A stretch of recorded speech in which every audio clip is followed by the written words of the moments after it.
one of the participants, I'm not going to out her, said to me that her daughter, who was a very beloved student of mine, is pregnant and about to give birth any day now. So I'm very, very excited about it. And I think it's related to what we're doing here, because a lot of the women prayers, and I think most of it will be discussed next time, not this time, have to do with life cycle events, the women life cycle events that the normal liturgy didn't really take much attention of. So שיהיה בשעה טובה, not yet מזל טוב, בשעה טובה. And I'm looking forward to hear the good news. תודה רבה for sharing. So, you know, my son, who always liked to tease me for my feminist ideas, he said to me, so today you're going to talk about women's prayer. Are you going to talk about men's prayer next week? So, as you know, women are, and we already said it, women are 50% of the Jewish population. And yet we know so little about women's prayer and how women used to pray, and about Jewish women's spirituality. So this is what we're trying to explore here. This is the journey we're taking, and I want to share that I'm also in this journey. It's not that I come from the knowledgeable perspective. I will share with you that preparing for this study made me to think and rethink a lot of the things that I thought about before, and therefore the discussion at the end is very, very important and very dear to me. Last time, maybe some of you remember, due to technical glitches, we could not have the Q&A. We also lost all the great questions you asked. So feel free to ask these questions, and I want us to save some time at the end for discussion. I'm looking forward to it. And if you remember, we said that named women make up only to 5.5 to 8% of the named characters in the Bible. And it's even worse in the rabbinic literature. We spoke about women's prayer in the Bible and Second Temple time. In Second Temple time, we see a great rise of interest in female religiosity, in female spirituality, but then comes the rabbinic times. So on one hand, and I remember all the courses that I took at the university, and all the professors shared with us the great joy of the democratic revolution of the rabbis. And this is a great invention Judaism brought to the world. We don't need anymore a Kohen, a priest, someone to lead the service for us, to offer the offerings for us. Any adult Jew can lead a prayer, right? Any adult Jew, provided that he is a male. So in a way, in Second Temple time, where the most important or the central worship was around the temple, everybody was excluded, men and women alike, yeah, because it was the Kohanim and in some respect also the Leviim, the Levites role, and everybody was excluded. And we saw, I try to show to you, I try to convince you that there is no place that really says that women could not go further. And Ezrat Nashim, the women's court, was for men and women alike. And there was, at least explicitly, the rabbis are telling us about one time a year when there was a separation between men and women, and that was in the festival of Sukkot, where they were afraid of inappropriate connections between men and women. All this sort of disappears when we come to talk about Chazal. And when I speak about Chazal, I mean, of course, the Mishnah time and the Mishnah and the Talmud time. Let me share my PowerPoint with you. And please don't hesitate to write questions. I'm looking forward to your questions here. Okay, so just a reminder what we're talking about. We're talking about women as prayers. We're talking about prayers composed by women or for women. That will mostly be discussed next week. We are talking about prayer mentioning women, and we will begin with a prayer like this that may aggravate some of us a little bit. And we're talking about feminine prayers, and I put it in parentheses because what does it really mean, feminine prayers? So since we cannot really encompass all the rabbinic literature, all the classical rabbinic literature, I chose 4 cases that I think each one deals with a question from a different angle, and maybe it can provide us with some insights. So first of all, let me begin by a prayer by the Mishnah Tractate Brachot, and it talks about prayers that are illegitimate, prayers that are not legitimate. Hatzoek leshavar, one who cries over something that happened in the past already. It is a vain prayer. This is tfilat shav. It's a prayer that, if you cannot pray, you cannot ask for something that already happened. And what is the example they are giving us? How so? One whose wife was pregnant, and he says, may it be God's will that my wife will give birth to a male child. It is a prayer in vain. Yes, so this is a prayer that mentions women or deals with women, and also can give us some reflection of how the rabbis understood having offsprings, or male offsprings and female offsprings. But the reason I brought this text is different. The reason I brought this text is to show you how the Talmudim and also the Midrash dealt with the question. So let me begin by Bereshit Rabbah, Genesis Rabbah, which is an Amoraic Midrash, let's say 4th, 5th century Palestine. And here they're talking about Dinah, the birth of Dinah. And it says the following: initially, she, Dinah, was meant to be male, but due to the prayer of Rachel, who said, Yosef Hashem li ben acher, may the Eternal provide me with another son, he, that is Dinah, became female. And that also can explain us why Dinah went out, because boys go out and girls are not supposed to go out. And in another midrash, the fetuses changed place. Dinah became, who was supposed to be male, became female, and Joseph was supposed to be female, became male, and maybe that's why Joseph has some, feminine characteristics in the Bible. But it shows you the power the rabbis ascribed to prayer of Rachel, to really transform or to overcome reality, to overcome biology. So that's one tradition. The second tradition is about a solidarity between all the imahot, all the matriarchs. And you see below, Rabbi Chanina, all the matriarchs assembled, saying, we have enough male children. May you remember this one, Dayenu Zcharim, Tifkod Od Zot. Yeah, so give that one, that is Rachel, another son. That's in Bereshit Rabbah. Now I didn't bring the Yerushalmi, which is a more sophisticated form of Bereshit Rabbah. I brought you the Talmud Bavli discussion on the theme. And it says, it brings the verse, Achar yalda bat vatikra shma Dinah, and afterwards she bore a daughter and she called her name Dinah. And the Darshanim are asking, what is it? Why do you say achar? What is meant by afterwards? Rav said, after Leah passed judgment on herself, saying 12 tribes are destined to descend from Jacob. How did she know it? I don't know. But she had a tradition, she had a knowledge, maybe a prophetic knowledge that Jacob will have 12 sons. 6 came from me and 4 from my shfachot, for my maidservants. That is 10. And if this fetus in my womb, says Rachel, is male, then my sister Rachel will not have even to be equivalent of one of the maidservants.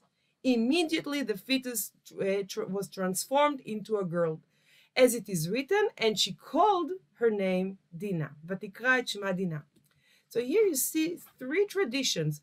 One of them, the power of the prayer of Rachel, who stood up for her right, and she wanted to have a male child, and the baby changed into male. Then you have the assembly of the mothers, and this version, which I like most, shows the love that Leah had for her sister and the care Leah had for her sister, and she prayed for her. Obviously, I don't know what about you, but I have 3 sons. I love them to pieces, but I guess that if I had girls, I would love them just the same. But here you're talking about a different kind of reality. So I think it kind of shows us the power the rabbis ascribed to the bitterness, or to the profound need that the mother showed when they were praying. The second text that I brought you here is a different approach toward women's religiosity. And here I would talk about reluctance. And this text is taken from Bavli Sota, and it speaks about people who mevalei olam, people who cause the world to be eroded. I don't know if that's the right way, if this is how we pronounce it, mevalei olam, people who cause the world to age too fast. And who are these people? Yeah, Tanu Rabbanan, our rabbis taught, betulat tzalyanit ve'almana shovavit ve'katan shelo kalu lo chodeshav. I read the Hebrew because it's not very clear what it really means. So it speaks about a maiden who prays, and almana shovavit, I think it should be understood, this is how it normally understood, as a widow who is too friendly. She goes around the neighborhood and she's too friendly. And a child or a baby whose month of gestations were not completed. All these erode the world. So I can understand how a child whose pregnancy was not completed causes a soul to be lost in the world. It was understood in more than one way, but I can somehow understand it. A friendly widow, maybe I can also understand it, because I don't know, it can be a threat to the structure of society if she's being too friendly to men. I don't know. But how come Betulat Salyanit, a maiden who prays, how can she be among those who erode the world? Why a person who's being so pious and prays so much, in what way is she a threat to the world? Interestingly enough, in the Yerushalmi, an equivalent tradition, which I didn't bring you here, says it doesn't speak about Betulat Salyanit, it speaks about Betulat Samyanit, a maiden who fasts a lot. You know, she's so pious that she fasts all the time. So what can be the problem about that?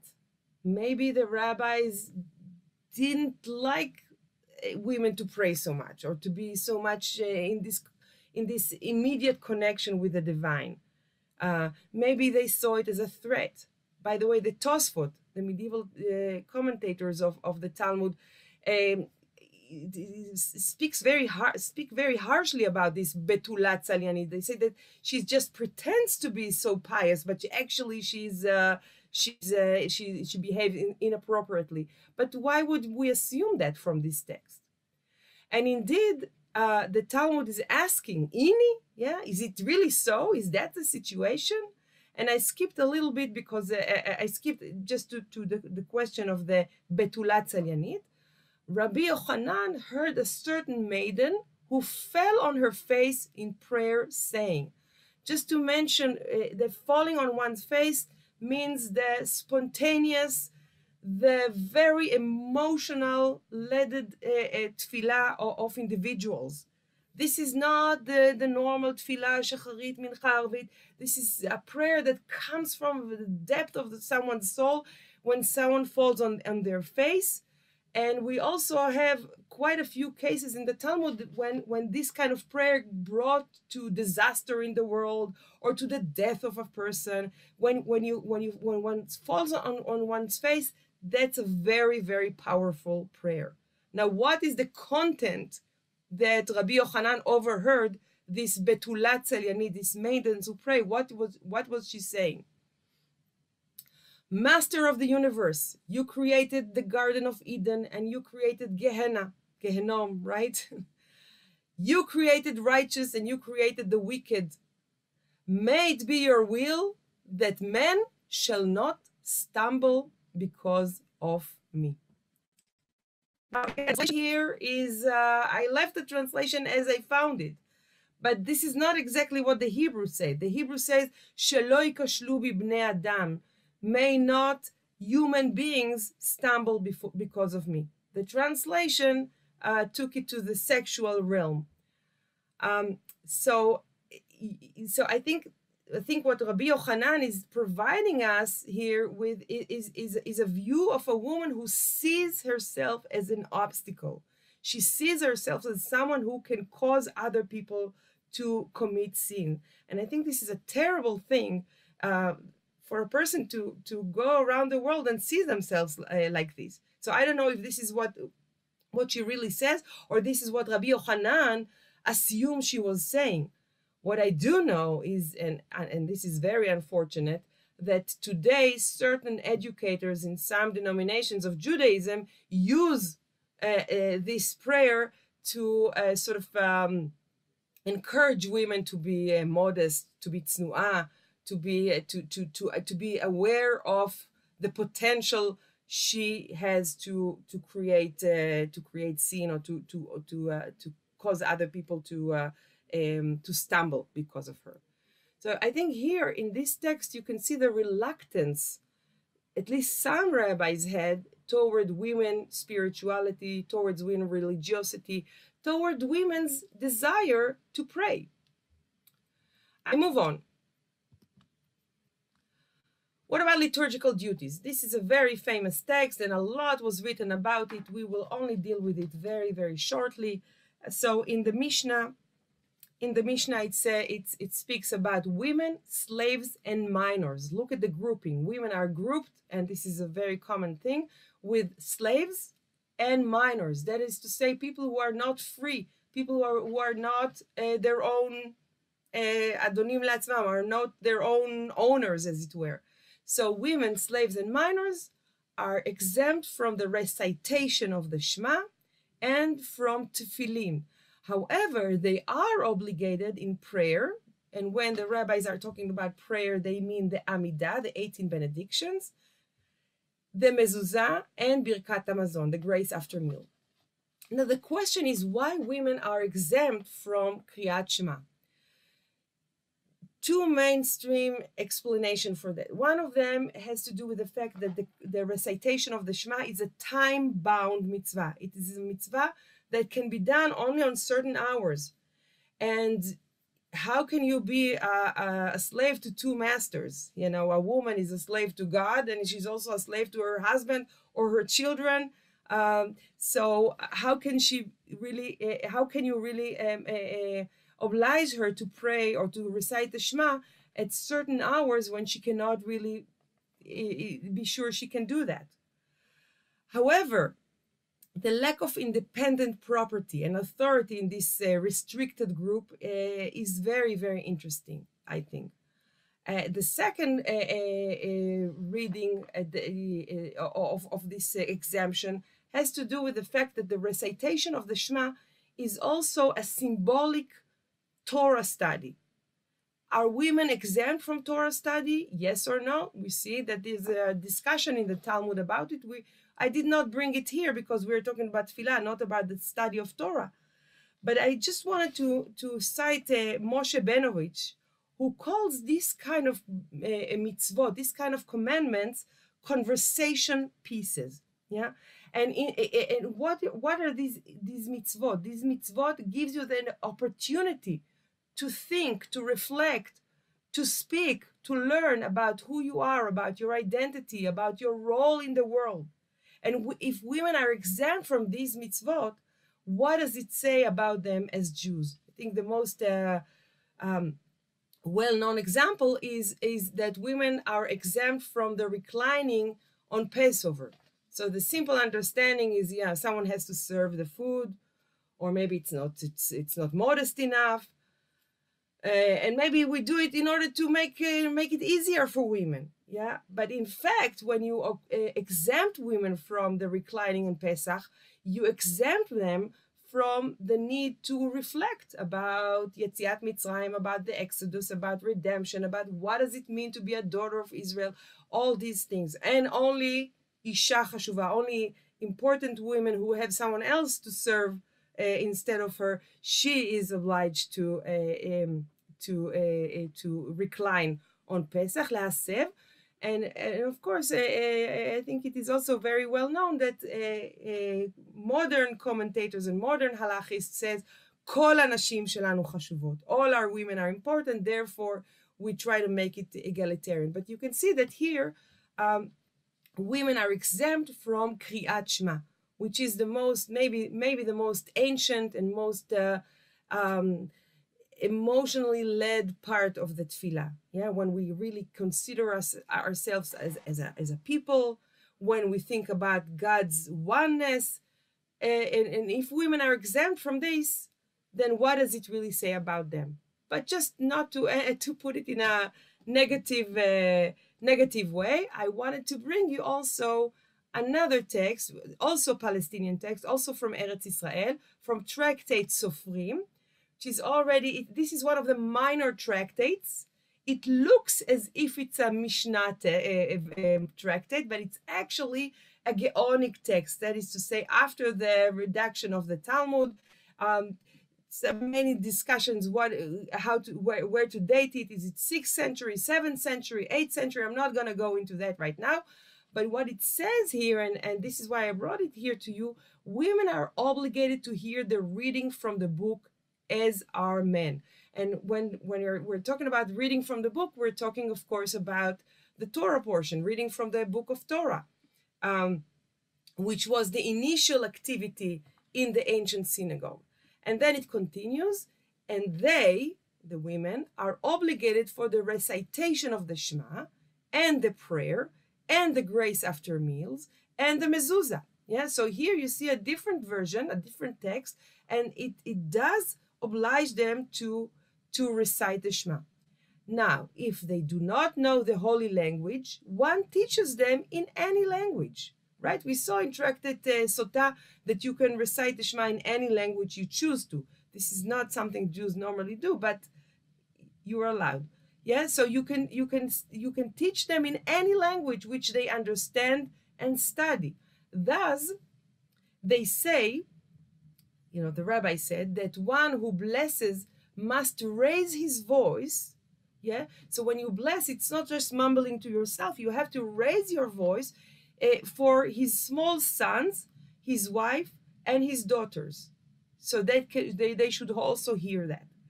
Now, you may say that this is not an egalitarian text, and obviously this is not an egalitarian text, but I kind of like it because I think that it shows respect and it shows care for women to be part of what happens in the synagogue. Yeah, they should be part of it. They should be included in the experience. They should also have a spiritual experience when they come to the synagogue. It's not just to bring the children. They also need to have a religious experience. Therefore, they need to be taught the basic liturgical text, and they need to hear when their husband is reciting the text. I move on to something that is completely different, and I hope you won't be too mad with me for bringing this. What you see in front of you is an incantation bowl from Nippur. It's Bavel. It's today's Iraq. And here, the reason I brought it to you here is that we have what we have when we talk about Chazal. When we talk about Chazal, when we talk about the sages, we talk about a very, very certain and specific and relatively small elite. We're not talking about the people in that era. We're talking about a very learned and small and close and confined group of people. Yeah.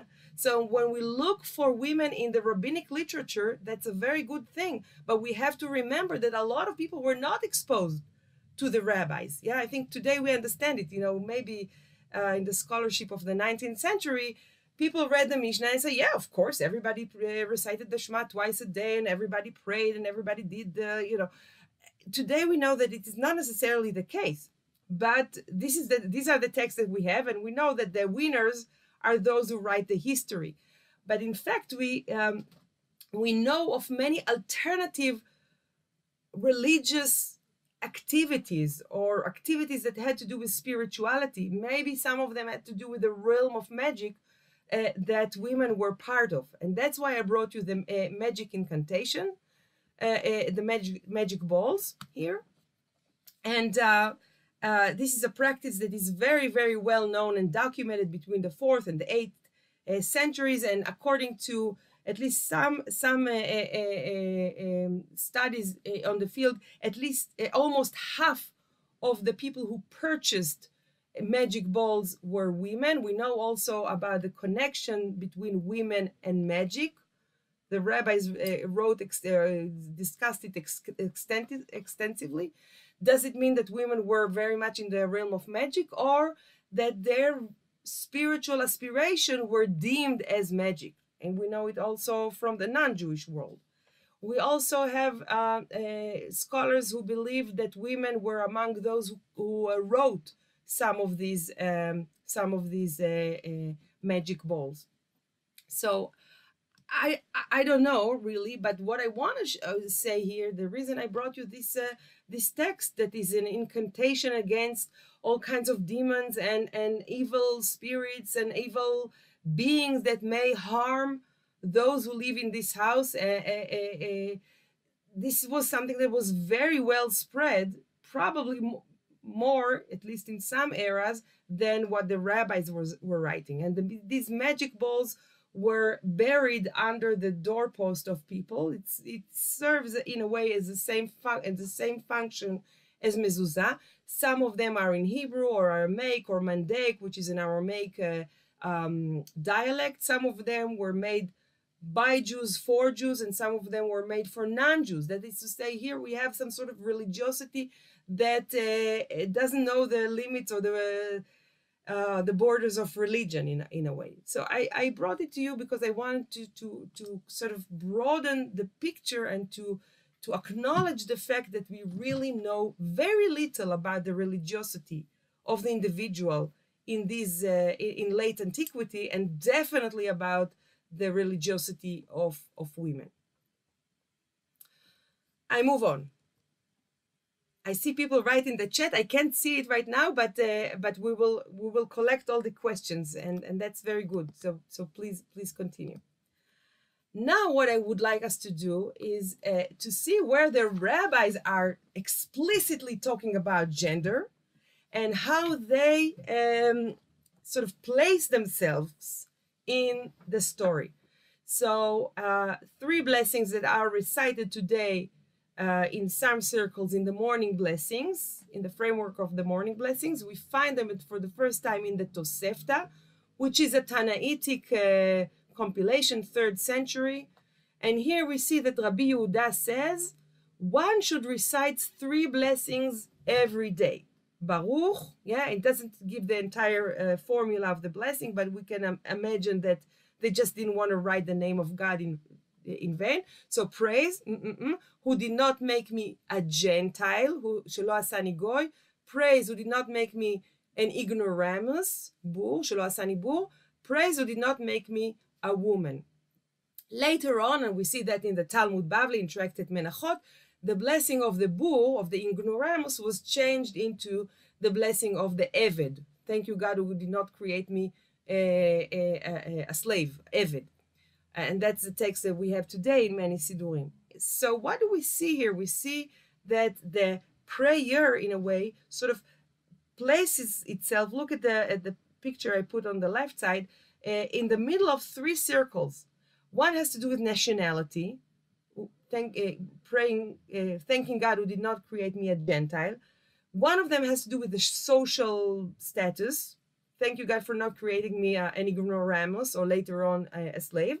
And a gender. Yeah, thank you, God, who did not create me a woman. Now, of course, there are many explanations about these blessings that also gave Jews a lot of troubles throughout the ages. Many prayer books were confiscated, and Talmud were confiscated because of this. But that's not what we're dealing with now. Here, I just brought you the explanation of the gender-related blessing. A woman, why do we say that? For a woman are not obligated to perform all the commandments. And of course, it relates to the positive time-bound commandments. Even in modernity, there are many explanations. I would say apologetic explanations to the existence of this blessing, saying that women do not need all the commandments because they are in a higher spiritual status. I would consider them as apologetic. But what I want us to do now is to see. So these are the blessings that you see in the Tosefta and both Talmudim. I want us to see how. What was said about what women should say when they are in the synagogue or when they are in the service, and this blessing comes, the blessing, the Shelo Asani Isha, did not create me a woman. What do a woman has to say in that place? So I brought you, wait a second, why can I? Yes. So what did women say when men said, praised Baruch Atah, who did not create me a woman? So the first thing in the Talmud, we don't really know. We don't know what women used to say in this place. It doesn't say. Later on, we have a Gaonic response, a tshuva, which is attributed to Rav Hai Gaon. This is the latest Babylonian Gaon. And he says women just said nothing here. In that place, they just wait till the next bracha. There is no specific blessing for them.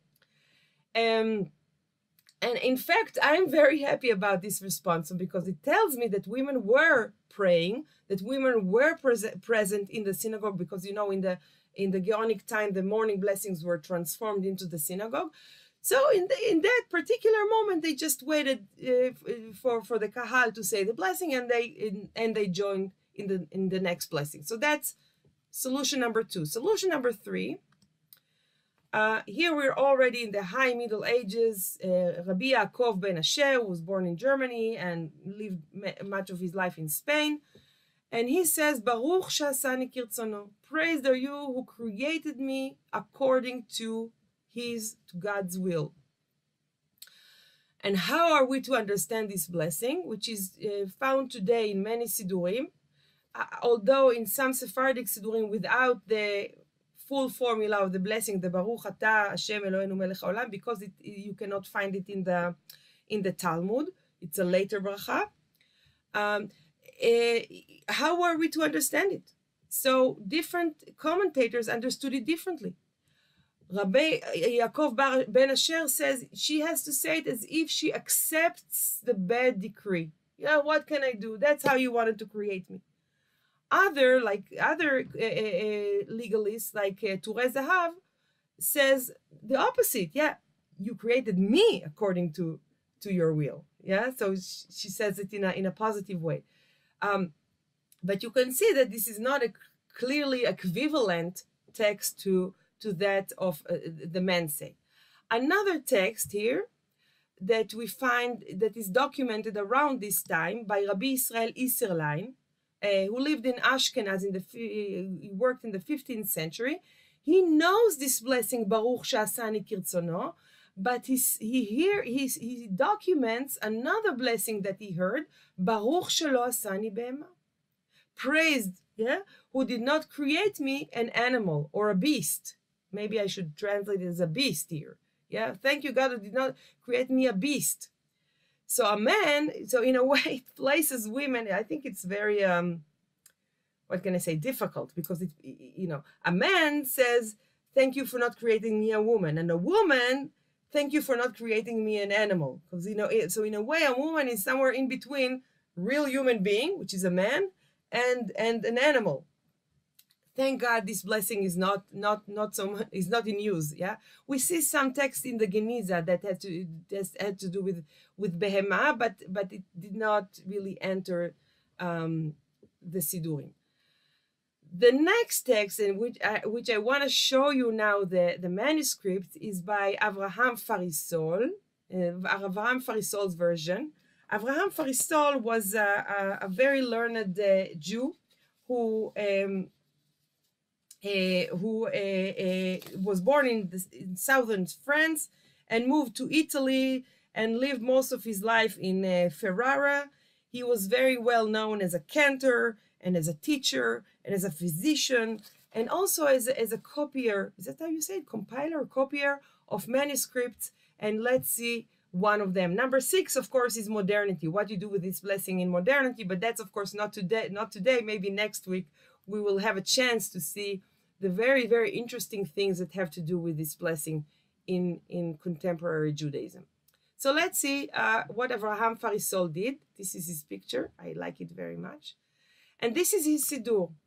He created 2 Siddurim for women. Beautiful, beautiful Siddurim, beautiful handwriting, and some decorations on the side. And it is clear that these Siddurim were meant for women, very wealthy women, because who could afford a Siddur?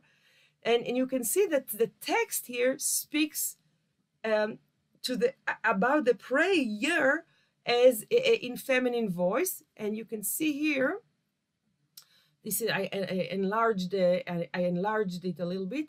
She'asitani isha velo ish.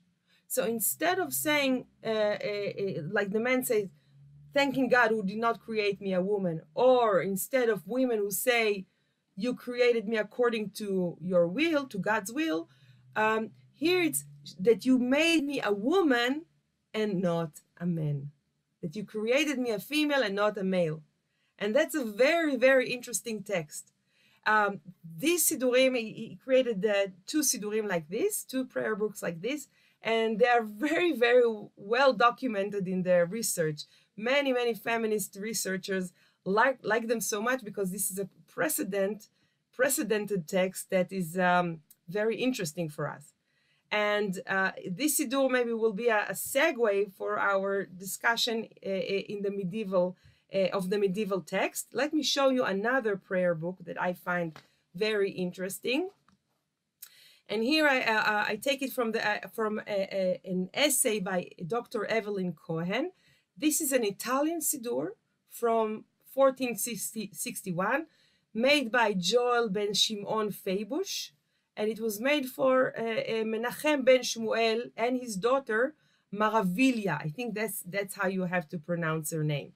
So you can see here the text in and of itself is not changed here. It's not revised, but you can see on the Havdalah a picture of a woman dressed in a very lavish Renaissance type of clothing with a beautiful hairstyle, and she's holding a cup. Let's enlarge it a little bit. You see that? She's holding a cup for the Havdalah. Maybe it means that she drank from the Havdalah cup. Maybe it means that she even recited the Havdalah. I don't know, but you have the picture in front of you, and it's for us to pondering on it. I want to show you 2 more pictures from this Siddur because I think they are very interesting. So here you see the blessing of the Omer, the counting of the Omer, and this is a trope that you find in many decorated Siddurim, that a person is pointing at the tefillah or pointing at the relevant bracha, and here it is a woman. A woman is pointing at the text. Does it mean that it's just a decorative trope, or does it mean something else? I don't know. I'm not sure, but maybe it has to do with the fact that it's in Renaissance, Italy, etc. But I think the most interesting picture here and surprising is the picture that describes the Vidui, the confession prayer. Yes? So you can see a woman making a Vidui, yes, bowing a little bit, and at the top, above her head, you can see the word Vidui.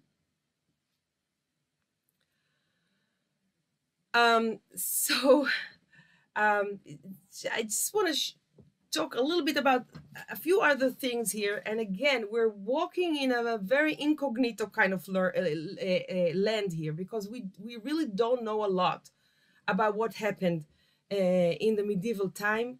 not a lot of texts write about women and women religiosity and women prayers and how women pray and how did we have very little information about it. But and of course different things happened in Spain and in the Middle East and in North Europe. But I want to give us a little bit of information from here and there. I want to pull some strings and let's see what we can do with that, how it can teach us. Oh, I see it. We have a lot of text, and Alex, you should be ready to read for us some of this when we finish the slides. Beseder? Okay, so I move on. As I said last time, the whole discussion about Ezrat Nashim, women's court, women's gallery, we don't have that until the beginning of the second millennium, the previous millennium. We don't have that. And of course, it's for us to understand what it means. Does it mean that women didn't come to the synagogue at all? I don't think so. Does it mean that women sat together with men? I don't know. Were they seated separately? Not sure. But what we have here is what we call the women's synagogue in Worms, which is probably the most ancient women's synagogue that we have. It was built in the 11th century, and the synagogue in Worms. And in the 12th century, we have the women synagogue, Bet Filat Anashim, and that's maybe the oldest example we have of a separate house of prayer. And you can see the windows in this synagogue are approaching the main house of prayer, the main male house of prayer. And this is one style of synagogue for women. Professor Avraham Grossman assumes 3 styles of women courts. So one of them is like a gallery inside the synagogue, like you find in today many traditional synagogues, where it's on a balcony or separate sittings or something like this. This is one. The second is a separate building altogether, a completely separate building that is maybe attached to the main synagogue, but there's no connection between them. And then there's a combined way of praying where the women's synagogue is a separate building, but you have some sort of passage, a narrow passage between the male and the female part. How can we understand that? I'm not sure. Israel Tashma speaks a lot, of blessed memory, speaks a lot about what happened in the 11th century onward, not only in the Jewish world, but also in the Christian world in North Europe. He speaks about religious awakening of women. This is a time where a lot of nunneries and monasteries for women were created. There are a lot of communes for women. A lot of women who chooses to live a religious life, not as in the part of the wedlock. And this is what is called the free spirit. And many religious leaders within Christianity did not like it very much. However, within Judaism, women were never separated themselves from the family unit. So women's spirituality was indeed encouraged by the rabbis and by the leaders. In a way, they wanted to contain this women's religious awakening. And what we hear and what we see about these women's synagogue is that the prayers were led by female cantors. They're often called vier Zeugerinnen. It's in Yiddish, the 4 singer, as it were. By the way, it is documented very nicely in a literature in Avraham Bet Joshua book, A Journey to the End of the Millennium. And there you can really see a literary depiction of what happens in the house of prayer of the women. And I wanted to concentrate a little bit about a certain woman. And I'm talking about the wife of Rabbi Elazar of Worms. Rabbi Elazar of Worms was one of the great leaders of the German pietists, of Hasidei Ashkenaz. Yeah, not the Hasidut, the Polish Hasidut, but Hasidei Ashkenaz, 11th, 12th, 13th century. And he speaks about his wife, Dolza. I think this is how you should pronounce her name. I'm not sure. And his wife was murdered by a foreign, by Gentile, a bunch of Gentiles who broke into their home, killed her and killed her two daughters, and wounded some of his children. Now, Rabbi Elazar wrote a beautiful and really heart-wrenching eulogy song, memorial song for his wife Dolza. And I want to read together some lines from this song, because I think it kind of can open us a window to the religiosity and of women at that time, and to how they used to pray. And this song that he writes is in a way a remake of Eshet Chayil, a woman of valor, that Jewish men sing on Friday night Seudat Shabbat. Let's see what he actually said here. And I'm bringing you here the translation by Ivan Marcus. You see the yellow point that I put here? She makes wicks for the synagogues and schools, and says psalms, and she sings hymns and prayers, and she recites petitions. Daily she says confession, nishmat kol chai, which is not a daily prayer, but maybe she said it every day.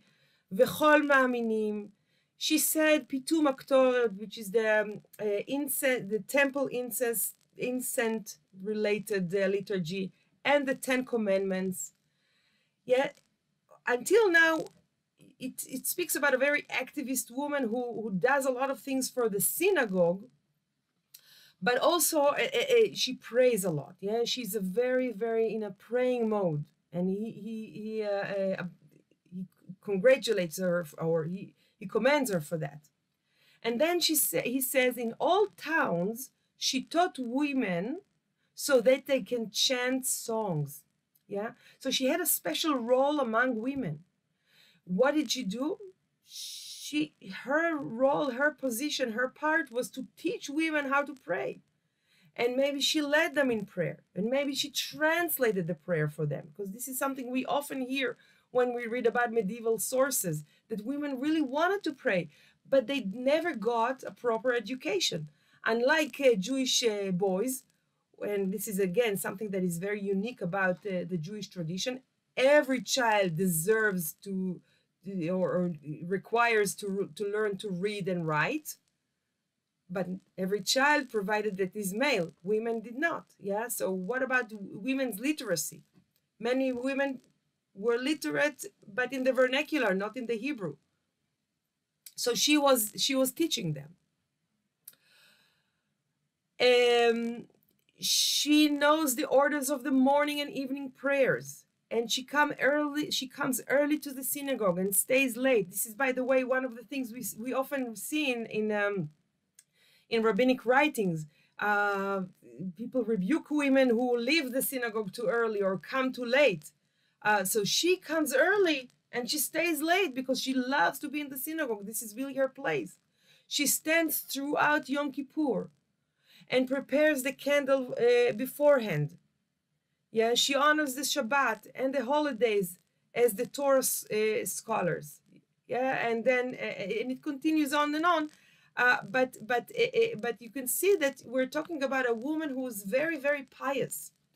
The part that Ivan Marcus did not translate, and I think the most moving part, is how he talks about his 6-year-old daughter who was murdered by these the people who entered their house. By the way, there are a lot of books says that it was crusaders, but it wasn't crusaders. It's just bad people, not crusaders. It was not necessarily an ideologically led break-in. And he speaks about his 6-year-old daughter who was someone who used to recite the Shema every day. Yes. So again, this is he takes very seriously the need of these women to pray, the need of these women to be religious, to have part in the religiosity, but he acknowledges the fact that it was done separately from the men.